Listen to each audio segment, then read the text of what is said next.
Football ഇതിഹാസം Lionel Messi കേരളത്തിലെത്തുമെന്ന് ആവർത്തിച്ച് കായിക മന്ത്രി V Abdul Rahman. October, November മാസങ്ങളിൽ മെസ്സി എത്തുമെന്നാണ് പ്രതീക്ഷ. മത്സരത്തിന്റെ ഷെഡ്യൂളുകളും തീയതികളും ഉടൻ അറിയിക്കാനാകുമെന്നും മന്ത്രി വ്യക്തമാക്കി. സ്പോൺസർമാർ മാച്ച് ഫ്രീ അടച്ചതാണ് വിവരമെന്നും മന്ത്രി കൂട്ടിച്ചേർത്തു. ലോക ചാമ്പ്യന്മാരായ അർജന്റീൻ ടീമിനെ കൊണ്ടുവരിക എന്നുള്ളത് ഫുട്ബോൾ പ്രേമികളെ സംബന്ധിച്ചിടത്തോളം ഏറ്റവും ആഗ്രഹിക്കുന്ന ഒരു കാര്യമാണ്.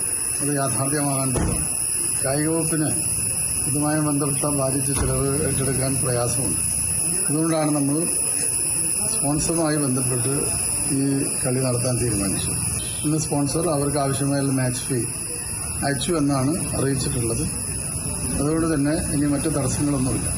കളിയുമായി ബന്ധപ്പെട്ട വേദികൾ ഏതാണെന്നുള്ളത് നമുക്ക് തീരുമാനിക്കേണ്ടതുണ്ട്. 2 വേദികളാണ് ഇപ്പോൾ നമ്മുടെ കയ്യിലുള്ളത്. അപ്പോൾ ആ ഒരു കാര്യം കൂടി നമ്മൾ പരിശോധിച്ചതിന് ശേഷം അവരെത്തും.